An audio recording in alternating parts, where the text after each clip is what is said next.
예수님에 대한 신문을 마친 종교 지도자들은 이제 예수님을 총독 빌라도의 관저로 끌고 갑니다.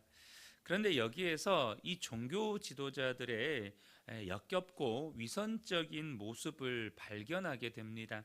28절을 한번 보겠습니다. 그들이 예수를 가야바에게서 관정으로 끌고 가니 새벽이라 그들은 더럽힘을 받지 아니하고 유월절 잔치를 먹고자 하여 관정에 들어가지 아니하더라. 이 관정이 소위 말해서 재판이 이루어진 것이고, 특별히 이방인인 이 로마 총독이 관할하는 지역이잖아요. 또 그곳에서는 수많은 재판들이 이루어지면서 매질도 있고 또 이렇게 막 형벌도 처해지고 막 이런, 그러니까 유대인의 정결 예식에 따르면 거기는 말 그대로 거룩하지 않은 곳, 그곳은 그들을 더럽히는 곳인 거예요. 그러니까 지금 이 종교 지도자들이 법정에 관정에 들어가지를 않았다는 거죠. 그러니까 빌라도가 나와서 이제 예수를 끌고 들어가는 것입니다. 지금 여러분 한번 보세요. 이들은 지금 추악하고 더러운 행위를 하면서도 유대인의 정결을 이유로 관정에 들어가지를 않아요. 유대인들의 잔치에 참여하려면 그들이 정결해야 되거든요. 빌라도가 나와서 이 예수님을 고발하는 이유를 물으니까 그들은 예수님을 행악자라고 주장을 합니다. 빌라도는 종교적인 일로 판단할 일이지 이것은 우리가 법으로 판단할 일이 아니다. 그래서 너희의 율법대로 판결해라 라고 명령합니다. 하지만 유대인들은 자신들에게 사형 집행권이 없다는 것을 언급하면서 로마의 법대로 처결해 달라는 거예요. 이유가 뭘까요? 어떻게든 예수님을 십자가형을 받게 만들어서 저주받은 자로 몰아가기 위함이었습니다. 그러니까 지금 무지한 예수님의 피를 흘리려는 음모를 꾸미면서도 자신들이 정해놓은 유월절 정결 예식을 지키려고 하는 이들의 위선과 가식이 얼마나 역겹고 더럽고 추하냐는 거예요. 그들은 속에는 어떻게 하든 자신들의 종교 기득권을 지키고 자신들의 종교 기득권을 위협하는 예수님을 십자가형을 받게 만들어서 저주받은 자로 몰아가기 위한 이런 추악한 마음과 계획을 품고 있으면서도 그들이 정한 정결 예식만 지키면, 겉모양만 거룩하고 의롭게만 보이면 그들은 의롭다고 믿었다는 거예요. 여러분, 이들이요 정말로 그렇게 믿었습니다. 문제는 진짜 그렇게 믿었다는 거예요. 여러분, 지금 그들의 속이 죄악으로 가득한 것보다 더 심각한 문제가 뭐냐? 자신들이 그렇게 더럽고 추악한 생각을 품고 겉으로는 이렇게 의로운 척 거룩한 척 자기들이 정해놓은 정결의식을 잘 지키면 진짜 자신들이 의롭다고 믿는 것, 자신들은 옳다고 믿는 것이 더 문제인 거예요. 그러니까 자신들 안에 죄악을 가득 품고 의롭다고 믿으니 회개할 생각을 합니까? 절대 회개할 생각을 하지 않아요. 사람을 죽이면서까지도 자기들은 의롭다고 믿는 거죠. 수백 년 동안 그렇게 믿고 살아왔기 때문에 그들이 그렇게 믿고 있는 것이 어쩌면 당연한 결과인지도 모르겠습니다. 여러분, 사람이 왜 이렇게 무서운 존재로 전락하게 되는 것일까요? 여러분, 정말 무섭지 않습니까? 속에는 그렇게 더럽고 추악한 죄악을 가득 품고 심지어 무지한 사람을 죽이려고 하면서까지 십자가에 달려 죽게 만들어서 저주 아래 있는 사람으로 몰아가게 하면서까지도 자신들은 의롭다고 믿는, 이렇게 사람이 무서운 존재로 어떻게 전락할 수 있느냐는 거죠. 예수님께서 당시 바리새인들과 서기관들을 비판하시면서 이런 말씀을 하신 적이 있습니다. 마태복음 23장 23절을 보면 화 있을진저 외식하는 서기관들과 바리새인들이여, 너희가 박하와 회양과 근처의 11조는 들이되 율법에 더 중한 바 정의와 긍휼과 믿음은 버렸도다. 그러나 이것도 행하고 저것도 버리지 말아야 할지니라 라고 말씀합니다. 지금 뭘 지적하고 계시죠? 이 종교 지도자들, 바리새인들과 서기관들은 율법의 형식, 껍데기는 정말 열심히 지켰습니다. 11조 열심히 했고, 유대인의 정결 예식을 따라서 그 정결 예법을 열심히 지켰고, 또 정말로 속죄의 제물이라고 하는 제사를 열심히 드렸습니다. 그런데 뭐가 문제예요? 율법에 담겨 있는 정의와 긍휼과 믿음을 버렸다는 거예요. 율법에 담겨 있는 주님의 사랑과 주님의 긍휼과 하나님 아버지의 마음은 잃어버렸다는 거예요. 그 말은 율법의 의미 해석에는 목숨을 걸었지만 그 율법을 주신 하나님과의 관계는 잃어버렸다는 것입니다. 하나님과의 인격적인 관계가 없었다는 거예요. 여러분, 신앙생활이 이렇습니다. 분명히 신앙은요, 어떤 율법적인 종교적인 틀이 분명히 필요합니다. 그래서 여러분, 형식이 없으면 어떻게 돼요? 사람이요, 형식이 없으면 방자하게 됩니다.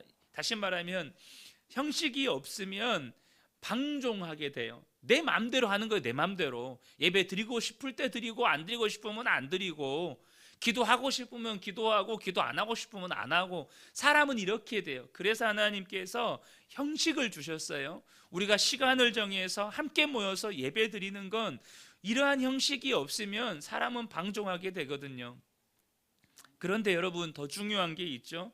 그것을 주신 하나님의 마음, 그것을 주신 하나님의 사랑과 긍휼, 그 하나님과의 인격적인 관계가 없으면 우리는 더 중요한 것을 잃어버리게 된다는 것이죠. 모세가 시내산에서 두 번째 십계명이 기록된 돌판을 가지고 내려와서 이스라엘 백성들에게 돌아와서 다시금 그 십계명을 백성들에게 들려줘요.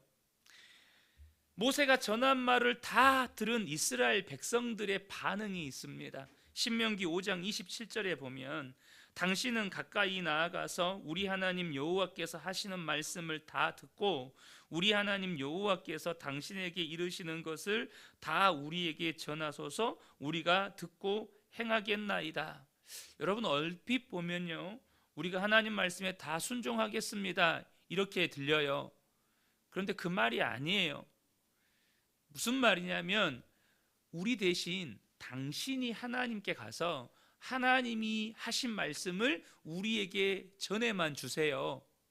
우리가 직접 하나님과 관계하지는 않겠습니다. 당신이 하나님 만나고 하나님이 전한 말씀만 우리에게 전해주세요. 그러면 우리는 하나님과 관계하지는 않고 그 말씀에는 지키고 살겠습니다, 이 뜻이에요. 그러니까 하나님이 이러한 이스라엘 백성들의 반응에 대해서 뭐라고 말씀하시냐면, 신명기 5장 28절 29절을 보면, 여호와께서 너희가 내게 말할 때에 너희가 말하는 소리를 들으신지라. 여호와께서 내게 이르시되 이 백성이 내게 말하는 그 말소리를 내가 들은즉. 여러분, 우리가 당신이 전한 말씀에 순종하며 살겠습니다, 순종하겠다잖아요. 정말 하나님을 기쁘시게 할 것 같잖아요. 근데 하나님이 이 말씀 듣고 하나도 기쁘지 않으셨어요. 뭐라고 말씀하셨냐면, 그 말이 다 옳도다. 그 말이 다 옳다. 다만 그들이 항상 이 같은 마음을 품어 나를 경외하며 내 모든 명령을 지켜서 그들과 그 자손이 영원히 복받기를 원하노라. 그들이 한 말이라도 제대로 지켜서 정말로 내가 전한 말에 순종해서 복이라도 받고 살았으면 좋겠다. 여러분, 이게 칭찬입니까? 여러분, 이것이 정말 하나님이 기뻐하시면서 하시는 말씀입니까? 그게 아닙니다. 이 말씀에는 하나님의 큰 상심이 담겨 있습니다. 하나님은 이스라엘 백성들을 너무나 사랑하셔서 그들과 교제하기를 원하는데 그들은 하나님과 하기 싫다는 거예요. 하나님 무섭다 이거예요. 불 속에 들어가서 하나님 영광 보며 살아남은 사람이 당신 말고 누가 있냐는 거예요. 모세 당신만 가서 하나님과 교제하고 우리는 무서우니까 하나님 교제하기 싫으니까 당신이 하나님의 말씀만 우리에게 전해주면 우리가 그 말씀 순종하겠다고요. 이렇게 대답한 겁니다. 여러분, 주님과의 인격적인 관계 없이 하나님의 말씀에 순종이 가능할까요? 하나님을 사랑함이 없는데, 하나님과의 인격적인 교제가 없는데 하나님의 말씀에 순종이 가능할까요? 여러분, 주님의 이 말씀 신명기 5장 28절 29절의 말씀은 하나님과의 인격적인 관계 없이는 하나님의 말씀에 순종이 불가능하다는 뜻입니다. 진짜 그들의 말대로 진짜 순종해서 복 받았으면 좋겠다. 그러나 그렇게는 안 된다는 거예요. 사랑하는 성도 여러분, 이처럼 하나님과 인격적인 관계 없이 율법의 형식과 내용만 남아있게 되면 오늘 본문의 종교 지도자들처럼 그 속은 더럽고 추악한 죄악이 가득하면서 겉으로만 종교적인 열심을 가진 위선적인 종교인이 된다는 거예요. 사랑하는 성도 여러분, 예수님이 왜 십자가에 죽으셨습니까? 하나님과 우리를 화목하게 하기 위해서입니다. 하나님과 원수되었던 우리, 하나님과 관계가 완전히 깨져버렸던 우리를 이제는 하나님의 자녀 삼으시고 그 하나님과 아버지와 자녀의 관계로 회복하여서 하나님과 화목하게 하기 위함이라는 거예요. 사랑하는 성도 여러분, 저는 우리 모든 성도님들이 이 고난주간 특별 새벽 예배 기간 동안에 주님과의 그 친밀한 사랑의 관계를 회복하게 되시기를 예수님의 이름으로 축복합니다. 주님과 인격적인 관계가 회복이 되어야 여러분 말씀에 참 순종이 되는 거예요. 그래야 우리 안에 속에는 더러운 죄악을 품고 종교적인 행위만 하는 그런 위선적인 여러분 종교인이 안 되는 것입니다. 하나님과의 관계가 회복되어야 되는 거예요. 빌라도가 유대인의 왕이냐라는 질문을 해요. 예수님이 그 질문에 뭐라고 답변하십니까? 36절을 보면 예수께서 대답하시되 내 나라는 이 세상에 속한 것이 아니니라. 만일 내 나라가 이 세상에 속한 것이었더라면 내 종들이 싸워 나로 유대인들에게 넘겨지지 않게 하였으리라. 이제 내 나라는 여기에 속한 것이 아니니라. 네가 왕이냐라는 빌라도의 질문에 대한 예수님의 답변은 단호합니다. 내 나라는 이 세상에 속한 것이 아니다.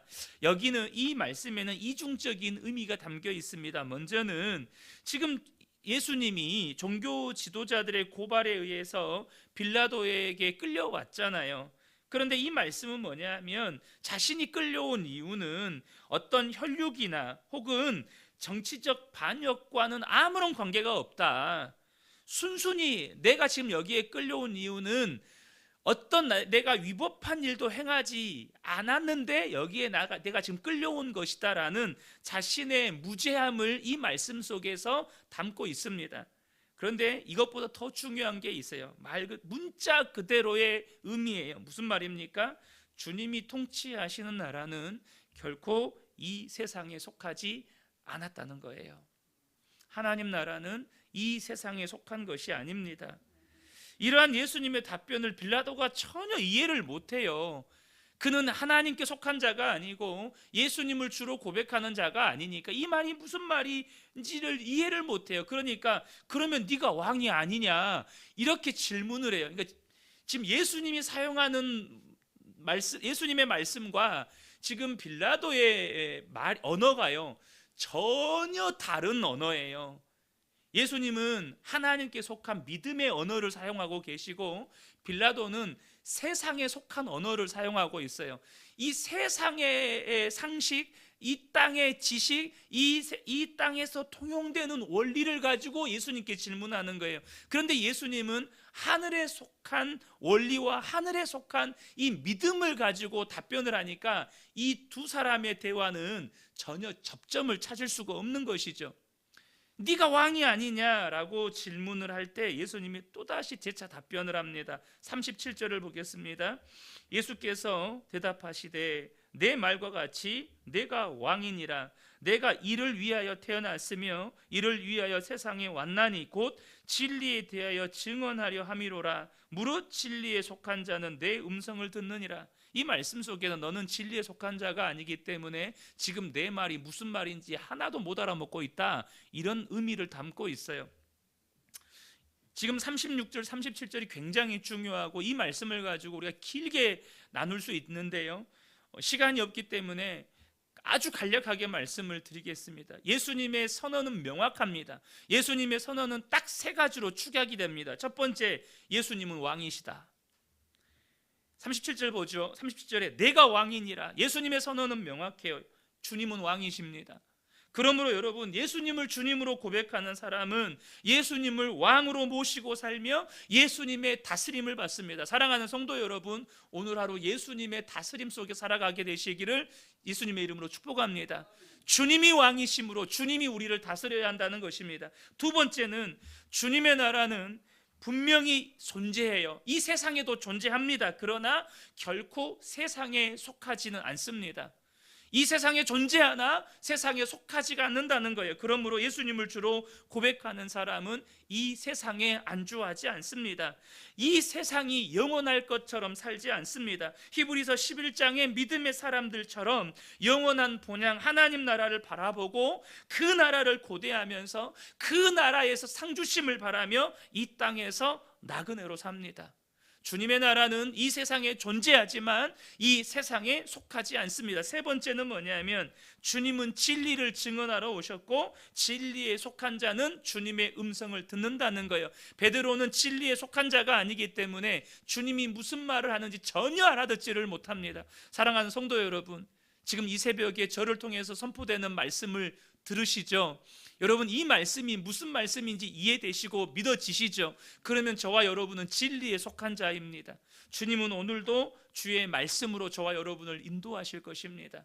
오늘 하루 살아갈 때요, 주님이 말씀하시는, 주님이 증언하시는 진리의 말씀, 진리의 음성을 듣고 그 주님의 음성을 따라가는 저와 여러분 되시기를 예수님의 이름으로 축복합니다. 저는 이 고난주간 특별 새벽 예배 기간에 주님의 선언을 묵상하면서 정말 우리 안에 다시 한번 하나님과의 관계가 온전히 회복되게 되시기를 예수님의 이름으로 축복합니다.